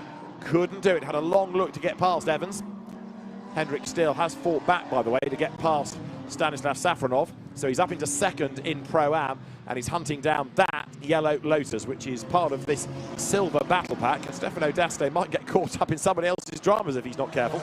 Yeah, and I think he is going to get a penalty for his pit lane stop being too short as we go on board with Still. Looks like a replay, but look at the speed. Safronov must have a problem there, or had a very poor exit, but he just breezes past. We're hearing Safronov gave him the position. So I'm trying to see if race control instructed that, or he decided that was morally the right thing to do after the contact at 1. But interesting now, I thought it was a fair move from Safronov to run up to the exit of 1, but Still has the position. So that puts Hendrik Still into second place in Pro-Am. I don't think he's going to get on terms with D'Aste before the end, but he's going to give it a go, that's for sure. As you look at the lead gap once more, it was 1.2 seconds last time, the time before that. And there, Luc Ibanez just drops off the back of Hadrian David slightly. That gap crept up in the traffic. And there's fourth place then now. Beke Bessler securing that over Eric Evans. Sixth is Greg Gilbert. Seventh is Stefano D'Aste. And Aston Miller in 8th place in the white McLaren. So a very different order today from yesterday, but Benjamin Lariche trying to bring the Audi home for a second victory of the season in silver, and therefore tally up equally with Eric Evans and Marco Signoretti, who've had 2 wins. Yeah, it's a fair fight, and that BMW has gone now. Once he got clear, Bessler has had some serious pace. Wait for him to finish this lap, and we can see where he is. The leaders all in the 44s. The Mustang struggling to get into the 45s at the moment. Just pops in a lap slightly more representative, but Gilbert is in a hurry to get past, and he should be, because he's going to get attacked from D'Aste, and maybe Aston Miller in that much improved McLaren over yesterday's performance. Yeah, going well, isn't he, Aston Miller? Stefano D'Aste then wants the class win, but equally this is a good advert for the Lotus and for his PB racing team. Stefano D'Aste is a Lotus preparer, that's his business, and a great advert for the car, for the business, to say, look, not only can we win our class, we can mix it with the silvers. You could argue that safety cars and full course yellows have helped a little bit in doing all of that, but the pace is very, very impressive right now. Yeah, for sure. The pace of David is not so impressive. That gap has grown to 1.7 seconds now, and he has Ibanez all over the back of him. 3/10 behind. We saw them have a bit of contact. I think we're coming in for a bit more at the moment. Lariche seems to have been settled down in his pace, and I think he'll be feeling quietly confident with less than 5 minutes to go. Someone that won't be confident is that Supra. I think Ibanez has got a chance here of getting second place. So down to the braking zone comes Benjamin Lariche. Ibanez, you're right, has caught back up again onto the tail of GT4 newcomer Hadrian David, only his 4th race in a GT4 car. There you've got behind him Luc Ibanez, who knows this car, knows the format of GT4 racing very, very well. He's been a regular race winner over the seasons, and the NM Racing Team Mercedes AMG comes now up towards turn 14 with 4.5 minutes on the clock and counting, so we're going to get 2 more laps. Lariche goes through, and that second place fight is just what he needs, isn't it? Yeah, it's really going to hand it to him. He'll be able to just take out some of the energy out of it, look after the tyres and the brakes. That Supra darting around under braking doesn't look as confident as that Mercedes behind it. Is Ibanez going to have another look into turn 3 as they sweep into 2? Is he going to pop it to the inside here and send it down the inside? I think David blocked that off. He saw that as an option, runs up wide, right up to the white line. Track limits just about okay there at turn 3 for that Supra. And if you have a look at that Silver Cup Mercedes of Luc Ibanez, that graphic showing the place he's gained since Ibanez took it over in the pit window, getting the car up the order. So nice job done by the very rapid Spanish driver, and a bit of traffic now for Hadrian David to have to get past. That is the Julien Ripper Audi that's got a problem as well. Puncture, yes, rear left. So Julien Ripper limping on to the end of the lap, and effectively that's going to be the end of the race. As now second and third go side by side. Finally, Ivaniev is close enough to make a move. Couldn't go around the outside at turn 10, but he's up the curb as they come through the corner, but he wasn't able to level with the Supra coming off the bend. So it means he's going to have to try again. He's not able to stay alongside the long-nosed Toyota coming down towards turn 11, but the Mercedes is now looking ever more ominous for that second place. Yeah, Supra looks loose on exit, doesn't look great on the brakes, and isn't able to carry that much speed through the corner. But apart from that, he should be okay, David. But Ibanez here, I think the only thing he could do is a bit more top speed. But as he gets closer, the slipstream effect is going to get higher and higher. And I don't think it's going to be this lap into one. He hasn't had a great run through the final sector of this lap. And at the moment, David will be looking at the clock to go, going, I've got 2 more laps to hang on here. Can I do it? Down they come then through Tarzan. 87 is the Toyota of Adrien David, and they're the race leader, building the lead nicely now. 3 seconds to the good is Benjamin Lariche. Last year they had bad luck or no luck. This year it has been a much, much better start to the season for them, and a second victory of GT4 European Series beckons over the Matmut Evolution Toyota there of Adrien David, and then the NM Motorsport Mercedes in third place in the hands of Luc Ibaniev, taking over from Alex Papadopoulos. Now we are getting confirmation of pit stops being too short, and one of them is Stefano Daste. Now he is going to get a 12-second time penalty for the pit stop being too short. Now, is Daste 12 seconds ahead of Hendrik still? The answer is no. It's a big shame for that team.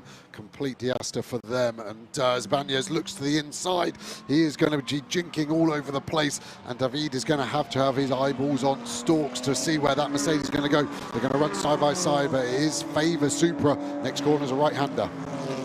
Mercedes to the outside, Toyota to the in. Luc Ibaniev running out of options, so he's got to commit this time, but again, wrong line for 11. It's the right line for 12, but he's behind anyway, so it matters not. He takes that tighter line up the curb and very wide on exit as well. So the race leader will be through Benjamin Lariche in a moment to start the last lap, then less than a lap time left in the race.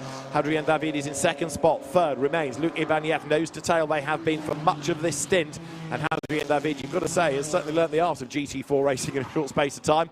Been a good defence. Ibaniev has another flash of the headlights. There's Berke Beschler fourth, getting away. Eric Evans fifth, Greg Gilbert sixth. Seventh on the road is Stefano Daste, who goes by, but we need to see the gap at the end of this next and final lap between him and Hendrik Still to know what the outcome of Pro-Am will be. At the moment, Still is going to win this race by 2 seconds because of that 12-second penalty for this car. As you can see on the screen, bodywork strewn across the track. It's been an aggressive car. It's a big, odd snap of oversteer for the Mustang. It was like the rear right shock absorber just decided to go on holiday, and it just fell over itself. Looks okay though, so hopefully they can limp it to the end. They thought they had a gearbox problem towards the end of the race yesterday and just about got that car for a win. But yeah, here is Diaz. I wonder if he is aware, if the team has said so. This gap needs to be over 12 seconds for him to win. What's going to be that's going to stop now as he crosses the sector 9.5. He's going to lose by 2.5 seconds at the moment. So Stefano Daste then getting this information from the team very, very late, because that's when it was issued by race control. So he doesn't have too many options in terms of being able to push to open up that gap. There, though, second and third is not done yet. Benjamin Lariche and Robert Constantine look good for the win. That's the easy part. Ibaniev is about to have one last go here, but is he near enough down towards the chicane? He isn't. Adrien David is going to turn around 40th place yesterday into second place today, seemingly. But ahead of all of them, Benjamin Lariche and Robert Constantine lead the way. 2 corners to go. The pace of the BMW of Berke Beschler in the background, having taken it over from Gabriele Piana, is impressive because he's a much closer fourth than earlier on. But Race 4 of GT4 European Series, powered by RAFA Racing Club, won by the Team Speed Car Audi. Robert Constantine and Benjamin Lariche win at Zandvoort. Adrien David and Jan Durand take second. Third to Luc Ibaniev and Alex Papadopoulos, with fourth going the way Berke Beschler and Gabriele Piana. Then Eric Evans staves off the challenge of Greg Gilbert. Stefano Daste comes through. This is Hendrik Still, and as he breaks the timing beam, we await the gap, and he is going to do it on corrected times. That is close enough to the Lotus to be able to jump ahead with the time penalty applied. We'll await confirmation from timing and scoring from Swiss Timing. But although Stefano D'Aste has won it on the road, Hendrik still is within the 12 seconds that he needs. Still streaming over the finish line, trying to get those final positions. And yeah, great job by David in that Supra. I thought he might have his days numbered, but he got his elbows out and has done a mega job. These guys have done the most mega job by winning the race. Good start from Kasani. Obviously the penalty for the sister car really cemented the win for them. Yeah, Hadrian David, Lucia Bagnez, that big battle for second place. In the end, it was 0.7 of a second. And you're looking at Robert Consonny and Benjamin Lariche's Audi. There is the Toyota just nipping through on the inside of Hadrian David, who was certainly very good at defending. It did look on more than one occasion as though Lucia Bagnez was going to breach Hadrian's wall, but it just wasn't to be. And the Toyota comes out for second place. And Hendrik still having had a good weekend. The message will get through to him, I'm sure, in a moment, but that's 2 out of 2 this weekend in Pro-Am. Yeah, and he gives you the love part for all the nice comments you say about him. So, yeah, I can't wait to see Joachim Bolton's reaction here. He will be over the moon, even more than usual. Probably the biggest character on the grid that we've been involved with so far. But, yeah, super slow in-lap, try and save a bit of fuel, get the pickup, all the standard procedural stuff that the teams will be reminding the drivers. The pickup so important in GT racing for the ride height more than anything else. There's a minimum ride height these cars have to be at. The teams are aiming at 1 millimetre or 2 because there's so much performance in the ride height. If you go too high, to be conservative, you're not fast enough to win, so there's no point in entering the car. So this is where the pickup helps and makes the tyre have a bigger radius. And actually, Hendrik still was going to go for the grass to get even more. Benjamin Lariche, Robert Consonny are your winners at Zandvoort in race 2 from Hadrian David and Jan Duran. Lucia Bagnez third, sharing with Alex Papadopoulos. Fourth, Tebeke Beshler and Gabriele Piana with Eric Evans and Marco Signoretti fifth. And with a penalty picked up early in the race, Greg Gilbert and Paul Petit sixth. Aston Miller and Julius Dinnerson a good run to be seventh, ahead of Clement Seiler and Baudouin Detu. In ninth place, winning in Pro-Am, Hendrik Still and Joachim Bolting. Callum Davis and Charlie Mathieu Leandri and Anthony Debarn, 3 out of 4 for the BMW battlers, ahead of Max Kronberg and Daniel Blickler, who won yesterday. And then Igor Sorokin and Keith Gatehouse coming home third in their Mercedes AMG. As ever in GT4, an awful lot to talk about. And I know we had a few incidents along the way, but you just get the feeling that driving standards have improved massively in the last 4 or 5 seasons or so, because the racing is hard, it's fair, but it's a lot cleaner than it used to be. I would say everyone's been pretty fair. It's been hard at times, but majoritarily fair. There'll be a couple of penalties like we saw for the BMW, but yeah, these guys will be super happy. They've kept their powder dry all weekend, have been fast, consistent, good pit stops as well from the team. So well deserved for them, and they will be ready for a well-deserved drink. Robert Consonny doing the opening stint, Benjamin Lariche bringing the car home, and it's a combination that has just worked so well together for a number of seasons now, both in French GT Championship races, which is for GT4 only, and of course in the GT4 European Series. Team Speed car knows this Audi R8 inside out, and at times last year there was only this one Audi on the grid, but they've come back stronger numerically this year, and Benjamin Lariche, as you can see, is a very happy man. Indeed, we will no doubt hear from him in due course, as there is rather disappointed Lotus pairing. Podium good, second step not so good. Yeah, great that they still got a second position. They're actually less than 0.2 of a second ahead of the third place car, Safronov, so that was lucky for them. But yeah, they could have won that race if the pit stop was right. And there with his back to you is Joachim Bolting, who's had a faster haircut for this weekend. That is his circus liveried Porsche, and no doubt it will be a delighted Joachim Bolting that we will hear from in due course. Hendrik gets out of the car, Hendrik still. Joachim is there to congratulate him. So 2 out of 2 this weekend, perfect result, and some very, very happy drivers there within Parc Fermé, including Anthony Debarn and Jean-Mathieu Leandri. And you can see how much this means to Hendrik still, because now we're going to celebrate on top of the car, having had 2 out of 2.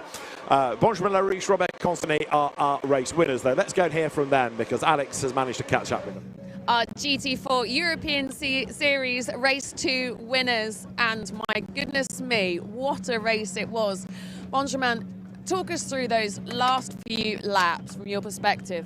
yeah, it was not easy because with the Audi and the tire degradation, you have to find the good balance between attack and manage the tires.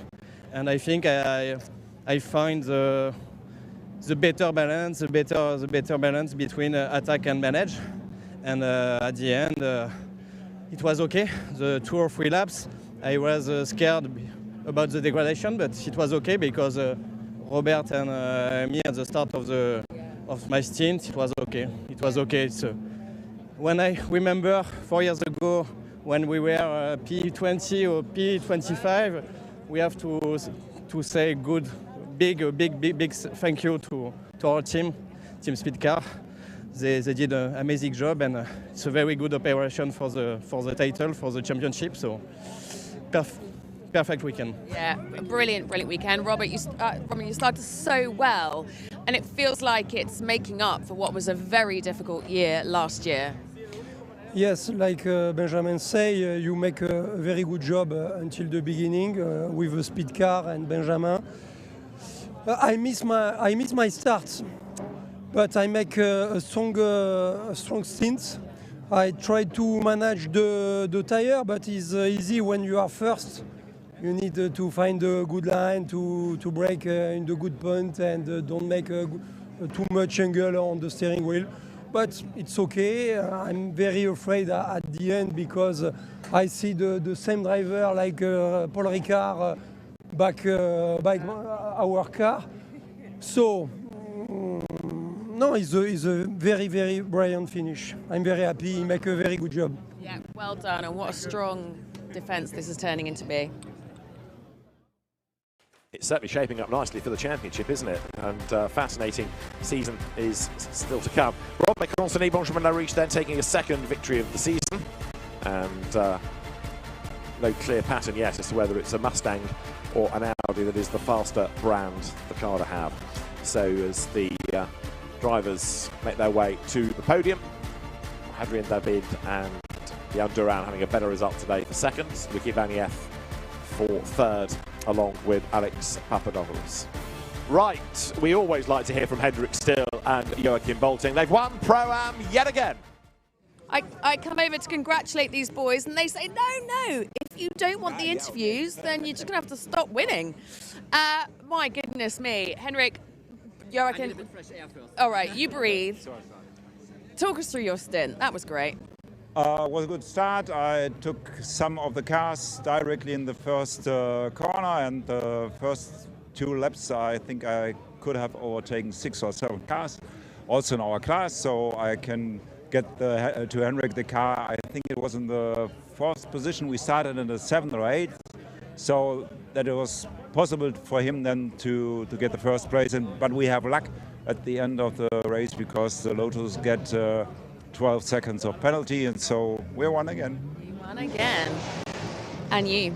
I'm not surprised that you are exhausted because that was a tough stint, wasn't it? But like you say, you maximised on the disappointment for Daste. Talk us through. Yeah, I mean, it was amazing. Joe did already a great job from P33 overall to P25. I mean, he was clever driving, some crashes. We were a bit lucky to be out of this. Joe did a mega job. And I get the car on P4 in the class already. And then, I mean, I was just flying through the field. We have such a pace this week, and I don't know where it come from. I mean, team did an amazing job. We saw it already in the qualifying. We are on the pace here in Zandvoort. So, and now we're looking forward to come as championship leader to Spa. Yeah, it's certainly looking like a very strong year. Well done, boys. Thank you. Thank you. So as the very happy Pro-Am winners make their way to the podium, another chance to have a look at the charismatic livery that Joachim Bolting's W&S Motorsport Porsche 718 Cayman has adorning the bodywork. And they are making the very successful assault on the championship this year, because that now is a 3rd victory out of 4 races. They had 1 win at Paul Ricard and 2 here. It's also been a Porsche that's won the 4th race, in fairness, Vinny Beltramani, whose car retired early on with Nico Farrarat as the co-driver.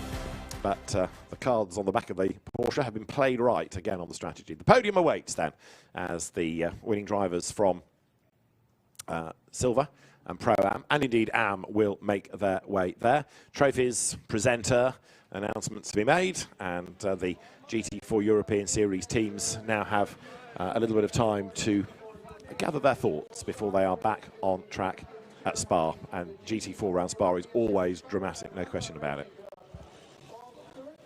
So the drivers are ready, and now we can have the drivers call forward for the Silver Cup podium, with Alex Papadopoulos second onto the podium behind Luc Ivanieff, his teammate, the NM Racing Team drivers. The NM has been on track himself this weekend, Neil Montserrat racing in GT2. Hadrien David, Jan Duran make their way onto the podium for the Matmut Evolution Toyota Supra team. For Team Speed Car, it is a second win of the season for the drivers Robert Consigny and Benjamin Lariche. It is a second victory of the season as out they come. The two silver-graded drivers, very, very rapid indeed. Robert Consigny, after a rallying background. Robert Consigny, Benjamin Lariche has been racing for many, many seasons, successfully so. They are a great double act in GT4. And for Team Speed Car, it is a win here at Zandvoort.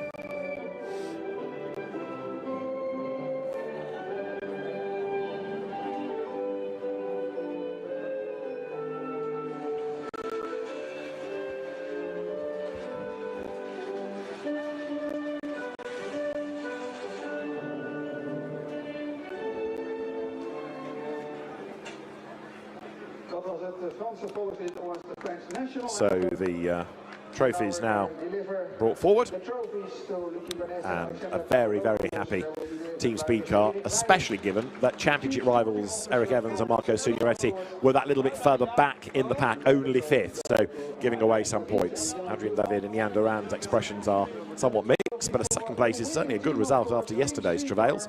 Team Speed Car, very happy indeed. And Robert Consigny and Benjamin Lariche not only await their trophies, but await the champagne as well to round out the weekend in style. The Audi drivers victorious here, and the second Team Speed Car entry in sixth place. The third car that Julien Ripper had the puncture with pitted and did not get back out, so that car a retirement with not just tyre damage, possibly some suspension damage as well. So the drivers on the podium, they've got the trophies. The next stop for GT4 European Series will be the CrowdStrike 24 Hours of Spa, the last weekend of June. Come and join. Robert Consigny drenches Benjamin Lariche. He might regret that in a moment if Benjamin has enough left in the bottle. Luc Ivanieff is there. Robert Consigny gets a face full and an eye full of the champagne, but when you're a race winner, you don't tend to care. It still does sting though when you get it right in the eyes, and yeah, luckily it's the end of the weekend. Those suits will get thrown in the kit bag and then swept for the next 24 points, and they in turn are 10 up on Jan Duran and Hadrien David. Alex Papadopoulos and Luc Ivanieff are in touch in fourth. Fifth, Ricardo van der Ende, Benjamin Lassène after a bad day today. Gabriele Piano and Beke Bechler are rounding out the top six ahead of Paul Petit and Greg Gilbert.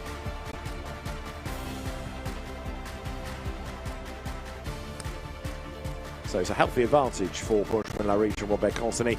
They kept fighting last year to the very, very end, going into the last races in Jeddah, fighting against Tom Leben and Josh Rattican.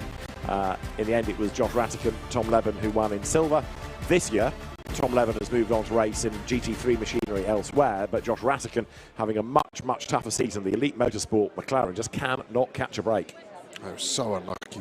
There was nothing the driver could have done. I don't think it would have been completely blindsided as Cresswell came round the chicane. It'll be big damage as well. They'll have to get that car back and see what repairs are needed, and that would definitely hurt their testing plans in between here and the next race. So our second podium awaits here at a sunny, windy Zandvoort, and the drivers will be called forward in a moment for the Pro-Am podium.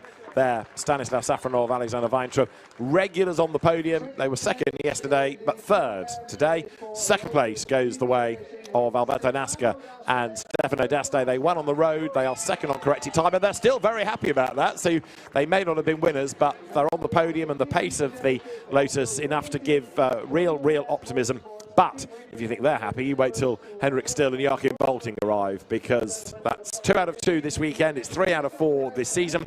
W&S Motorsport have done it again. Pro-Am winners are Joachim Bolting and Henrik Still.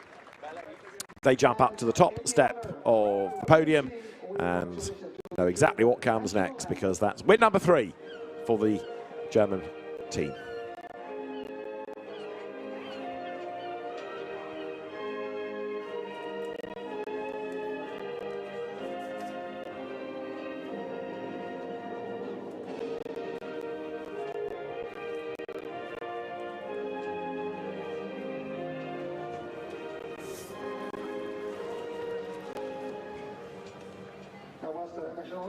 The national anthem for W&S Motorsport was the winning team. Now the drivers await their trophies. They go first to the 3rd place drivers. It's always done in reverse order. So Stanislav Safronov, Alexander Weintraub receive their awards there. Alberto Nasca, Stefano D'Aste. Delighted, I think, with that. I'll say, despite the fact they lost the win with that time penalty, delighted, I think, still to be on the podium anyway. And they're the winners. The Porsche crew of Joachim Bolting, Henrik Still, winners yesterday, winners today. That's going to really help even more in the championship. But Pro-Am is bubbling along nicely this year. Yeah, I'd still like to know if Safronov just gave that place off his own back with the contact with Still. I didn't see any race control messages, but he probably let Still go. I thought it was hard, fair racing, but maybe his moral compass is pointing more northerly than mine. Perhaps thinking he'd give that penalty back rather than risk a penalty for the contact, but as you said at the time, it was just hard racing. Anyway, the net result is that they are 3rd, and eventually corks come from the bottle. So there you have a combination of Fizzy and Still, Champagne and Henrik Still on the podium. And for Henrik, a 3rd victory of the season. He and Joachim Bolting making this excellent combination, as in the championship. Look at this, 40 points the advantage that Henrik Still and Joachim Bolting have over Stanislav Safronov and Alexander Weintraub. Tough weekend for the Schubert Motorsport BMW drivers, Joachim Valder and Victor Bouveng, so they drop back to 3rd now. Alberto Nasca and Stefano D'Aste are up to 4th, ahead of Mathieu Détry and Fabien Duffieux, with 6th Cindy Goudet and Gabriela Yilkova. Retirement in that race, putting Nico Fararin and Vinny Beltramelli down to 7th. It illustrates, doesn't it, what a well-drilled team that knows the car, lots of experience can do, and Joachim Bolting benefiting from the tutelage of Henrik Still. Yep, and he's a very quick AM already, and he'll get better as the year goes on as well, I'm sure. But you've got to take the luck while it's with you, is what I would say in motorsport. At the moment, they're riding a very good wave, and I hope it continues. But to build a championship, you now need to cement some decent results, and that's what they're doing. But you've got to realise it's going to go against you at some point, so you've got to have the peace of mind to let it roll. Take the points when they are available. Joachim Bolting and Henrik Still. Right, the AM podium awaits, where win number 3 of the season for Julien Leandri and Anthony de Barn is the main talking point, ahead of Max Kronberg and Daniel Blickler. 3rd in the class, having gone the way of the number 88 Mercedes of Keith Gatehouse and Igor Sorokin. They make their way to the podium. There are Daniel Blickler, Max Kronberg. Max, last year's Pro-Am champion with Henrik Still, but a change of tack this year, rather than being, if you like, the second driver. He is the team leader. He's done a bit more racing than Daniel Blickler, but they've made a good combination. Winners yesterday, second today, as Anthony de Barn and Julien Leandri make their way onto the podium. And it seems to be a feature when they win that members of the family come along as well. Yeah, obviously his son's not as favoured as the daughter who was on the podium yesterday, so yeah, taking it in turns, and yeah, what a nice experience for the children.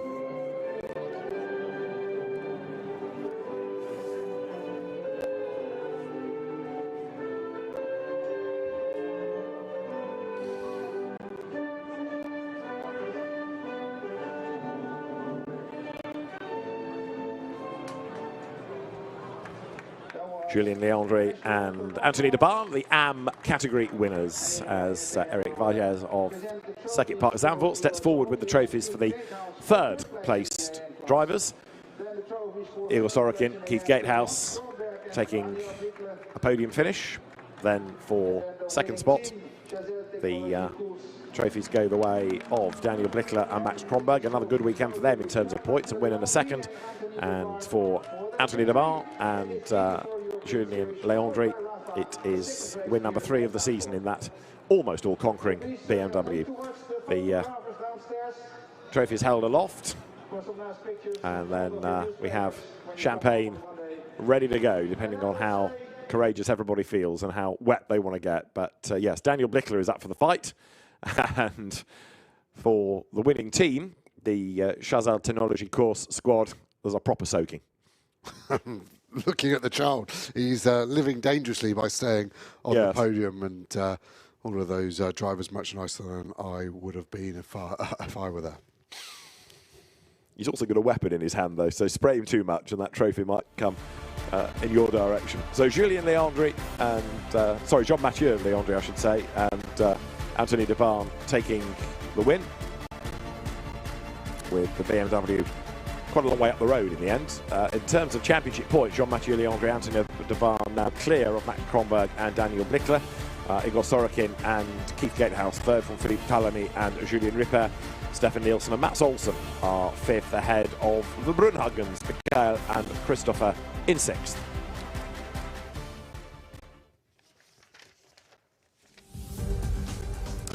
A great GT4 European Series race 2 began with Audis side by side at turn 1, and it was Paul Petit in the green Audi that took over the race lead, going around the outside. Ultimately, though, he was given a 5-second penalty for a start infringement. There was a bit of contact between the Marco Signoretti Mustang and Will Orton's Mercedes. Bigger contact did for Guy Albag around the lap, as he was rather harpooned by Benjamin Lessen.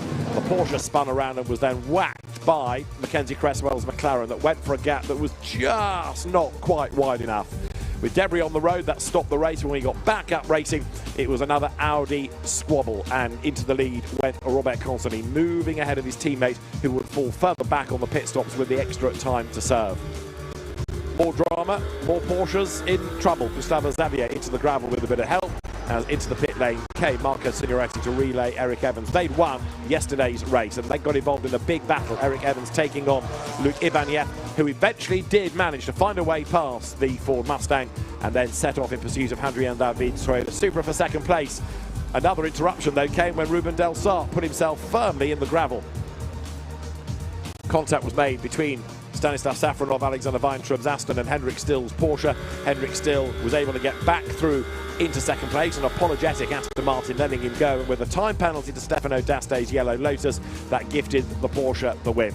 Good move by Berke Beschler. He was up the inside of the Mustang and would get himself up into fourth place, as through all the drama came Robert Consony and Benjamin Lariche for win number 2 of GT4 European Series. Next stop is Spa.